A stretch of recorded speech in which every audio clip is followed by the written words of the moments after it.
Olá pessoal, aqui é a professora Dariane Gomes e hoje nós vamos falar sobre a tênia.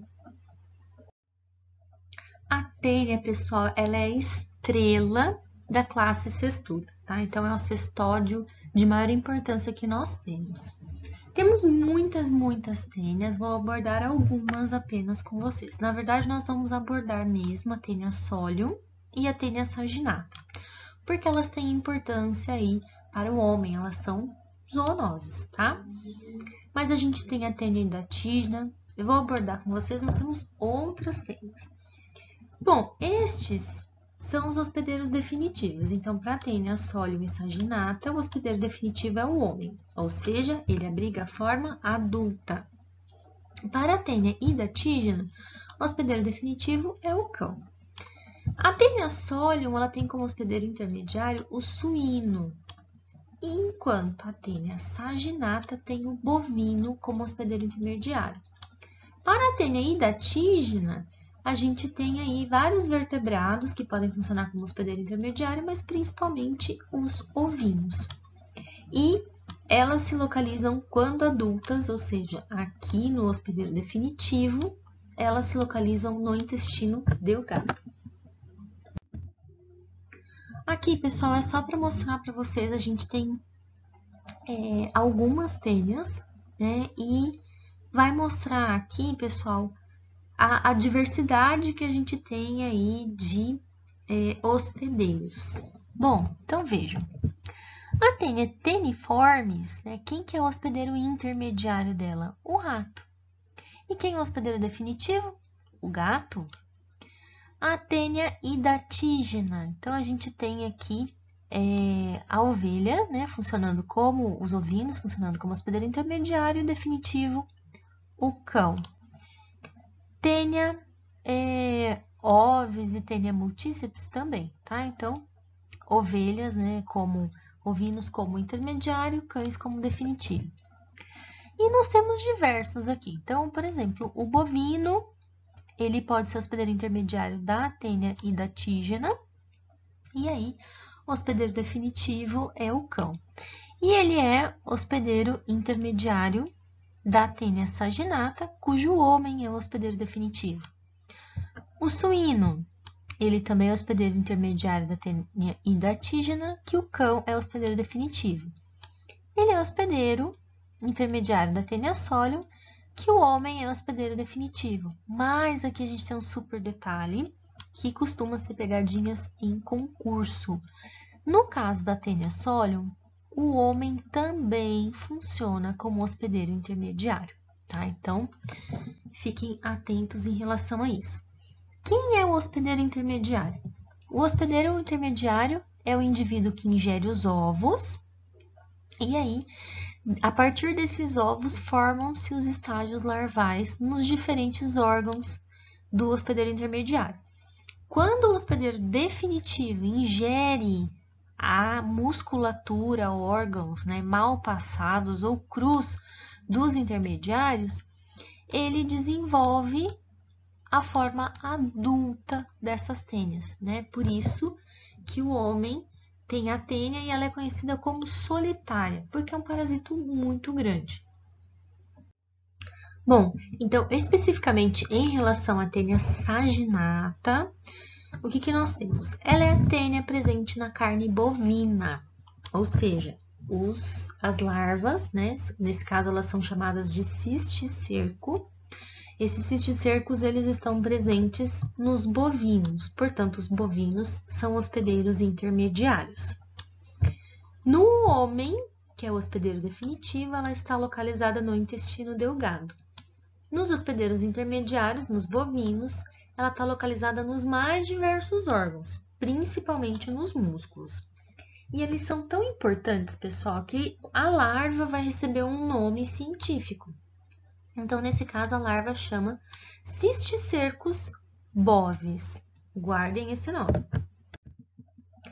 Bom, como que é, então, a morfologia da tênia? Ela pode ficar enorme, ela pode atingir até 12 metros de comprimento. ela tem um rosto desarmado, né? Ela não tem ganchos no escólex, mas ela tem as ventosas. O escólex, a cabeça dela, ela é meio quadrada, então a gente diz que ela é quadrangular, tá, pessoal? Eu já falei para vocês, as larvas recebem o nome de cisticercus bovis e o hospedeiro intermediário é o bovino. Então, aqui a gente consegue ver, né? A cabeça dela ela é meio quadrangular, meio quadradona, literalmente, tá? O rosto não é armado, ela não tem ganchos, mas ela tem 4 ventosas, tá? Então, a gente consegue ver ela aqui por diferentes ângulos, tá? A gente consegue enxergar bem as ventosas, né? E essa morfologia meio quadrangular da cabeça dela, do escólex dela. Olha que legal, pessoal, a gente consegue enxergar aqui as proglótias jovens próximas do escólex. E a gente tem também a tênia sólio, 7 asteriscos fluorescentes. Por quê? O homem, ele pode ter cisticercose. Na verdade, é mais comum a gente ouvir falar de neurocisticercose. E ela é causada por quem? Ela é causada única e exclusivamente pela tênia solium no homem. Tênia saginata não tem capacidade de formar cisticerco no homem, mas a tênia solium tem, então a gente precisa ficar bastante atento em relação a isso, tá? Bom, então o homem também é um hospedeiro definitivo, os hospedeiros intermediários são os suínos, o homem alberga a forma adulta desse parasito no intestino delgado, os suínos vão albergar essas formas intermediárias, né, essas formas larvais em vários órgãos, mas principalmente nos músculos, e no suíno, né, a tênia solium vai receber o nome de cisticercus celulose. Então, ela também, essa larva também tem um nome científico próprio. Ela é um pouco menorzinha, pessoal. Ela tem aí, ela chega no máximo 4 metros de comprimento, né? Então, vocês lembram que a tênia saginata ia de 4 a 12, essa vai de 1,5 a 4. O escólex dela é globoso, ela tem também 4 ventosas, só que ela tem rosto armado, ou seja, ela tem ganchos, tá? Bom, para esse tamanho aqui, ela costuma aí ter uma média de 800 a 900 proglotes, e essas proglotes, elas têm uma morfologia marcante, né, marcada. Então, as proglotes jovens, elas costumam ser mais fininhas e mais largas. As maduras, elas têm comprimento igual à largura. São quadradinhas. E as proglotes grávidas, elas são mais longas, tá? E dentro delas tem aí cerca de 30 a 40 mil ovos. Então, aqui a carinha dela, né? Eu mencionei para vocês que ela tinha um escólex mais globoso, não é tão quadrado, né? Como era no caso da tênia saginata. Mas a gente tem aqui, ó, né? Uma coroa aí dupla de espinhos. A gente consegue observar bem aqui a coroa, né? Embora ela esteja desidratada, essa tênia aqui. Mas já dá para vocês terem uma ideia bem legal de como que é o formato dela. Então, aqui para comparar, pessoal, olha, tênia solium, cabecinha escólex globoso, 4 ventosas, a outra está escondidinha lá atrás, e um rosto armado aí com fileiras de ganchos. Tênia saginata, então, escólex quadradinho, né, quadrangular. A gente tem 4 ventosas também, as outras 2 estão escondidas, estão aqui no dorso, digamos assim. E ela não tem rosto, né, rosto armado.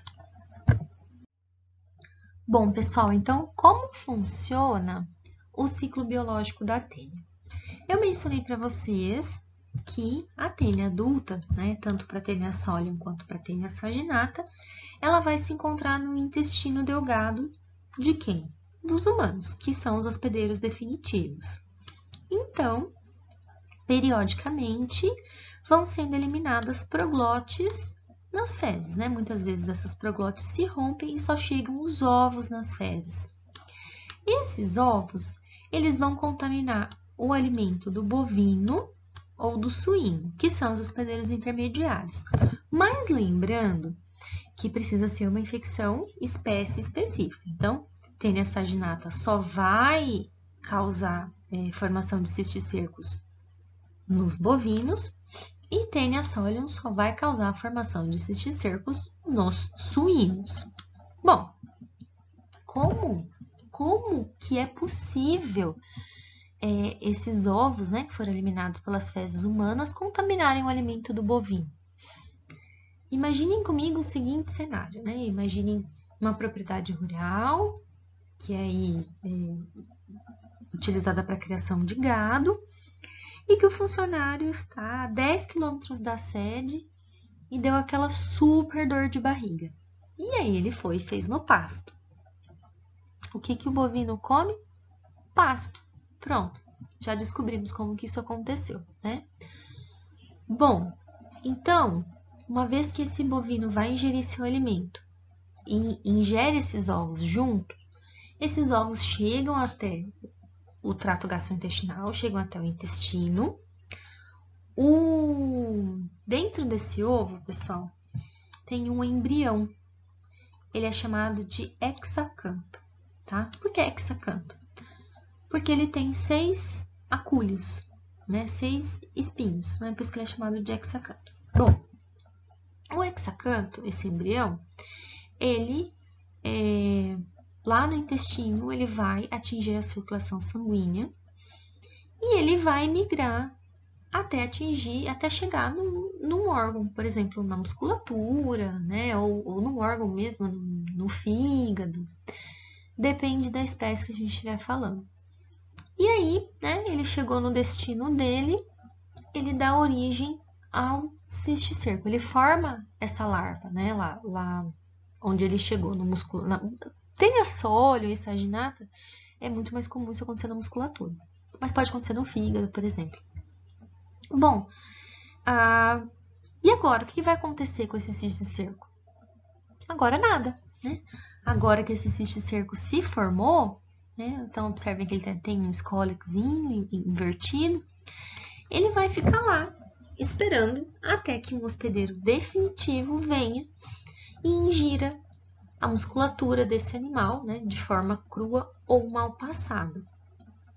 Quero lembrar vocês que a gente tem um monte de outras tênias na natureza, né? Então, vocês viram aí que o cão é um hospedeiro definitivo para muitas tênias. Então, como ele é um carnívoro, né? É um predador, ele acaba fechando o ciclo de diversas tênias. Então, de modo geral, elas vão ter aí um ciclo bastante parecido. Bom, especificamente essas duas que eu estou falando para vocês, agora o que vai acontecer?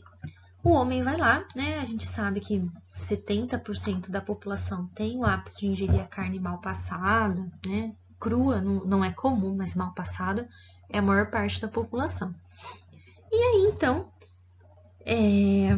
ele ingere juntamente esse cisticerco, e esse cisticerco o que vai fazer?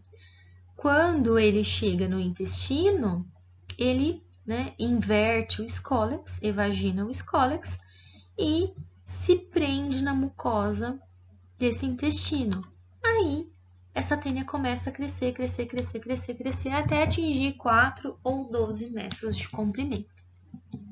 Bom, pessoal, eu quero atentar para um detalhe que eu falei para vocês, né, que no caso da tênia solium, a ingestão de ovos pode fazer com que o homem apresente cisticercos, tá? A gente vai discutir isso muito mais para frente.